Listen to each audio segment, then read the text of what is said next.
جی اسی کے قریب کا سوال ہے، اگر کوئی شخص یعنی بنا کسی عذر کے اگر صرف 10 محرم کا روزہ رکھتا ہے تو کیا وہ گنہگار ہوگا؟ گنہگار نہیں ہوگا، لیکن ایک ہی ناپسندیدہ کام کا وہ ارتکاب کر رہا ہے،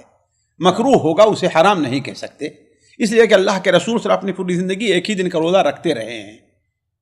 جی ہے کہ نہیں ہے؟ البتہ یہ ہے کہ جب آپ کو آخری دنوں میں کہا گیا کہ آپ ہمیں تو اہل کتاب کی مشابہت سے منع کرتے ہیں، تو آپ نے بیان فرمایا کہ اگر میں آئندہ زندہ رہا تو الاسومن التاسع، میں تاسع کا بھی یعنی 9 کا بھی روزہ رکھوں گا، تو ناپسندیدہ کہا جائے گا، اس لیے کہ آپ صلی اللہ علیہ وسلم کا قول اور عمل جو ہے دونوں حجت ہوتا ہے، تو آپ نے خواہش ظاہر کی نا،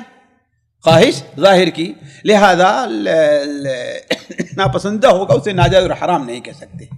اور وہ شخص جس کے سامنے کوئی عذر ہو، جیسے کام اس کا بڑا مشکل ہے، دن بھر ڈیوٹی رہتی ہے، پریشانی ہے، تو انشاءاللہ اس کے لیے ناپسندیدہ بھی نہیں ہوگا۔ یعنی یہ حدیث کب کی ہے شیخ؟ یعنی اللہ کے رسول صلی اللہ علیہ وسلم کو جب اطلاع ملی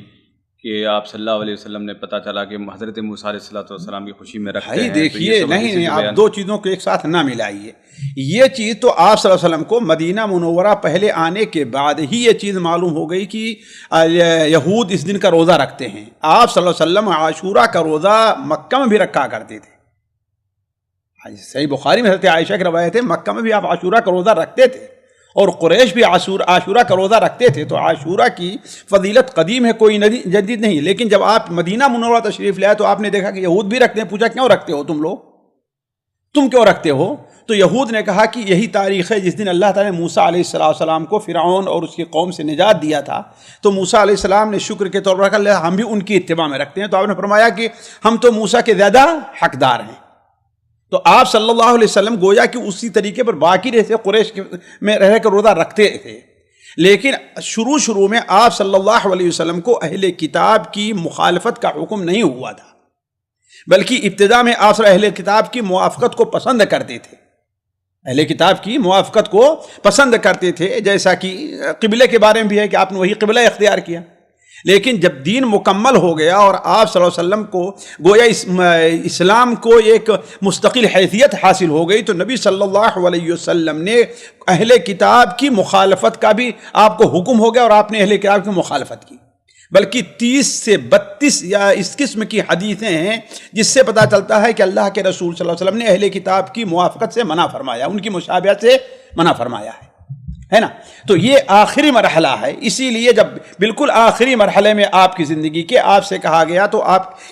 تو اس کی مشابہت سے منع فرماتے ہیں، اور یہود بھی اس دن کا روزہ رکھتے ہیں، تو ہم کیا کریں؟ تو آپ نے فرمایا کہ لئن بقیت الی قابل لاصومن التاسع، اگر آئندہ سال میں زندہ رہا تو میں کیا ہے؟ تو حضرت عبداللہ بن عباس کی حدیث ہے کہ آپ آئندہ سال زندہ نہیں رہ پائے، وفات ہو گئی آپ کی۔ یعنی جتنی آپ کے کہنے کے حساب سے جتنی حدیثیں جو ہیں آتی ہیں مخالفت کی، بالوں کو کالا کرنے کی، سفید کرنے، یہ آپ زندگی کے آخری مراحل کے ہیں، آپ کی زندگی کے کیا ہیں؟ یہ آخری مراحل کے ہیں، جب آپ کو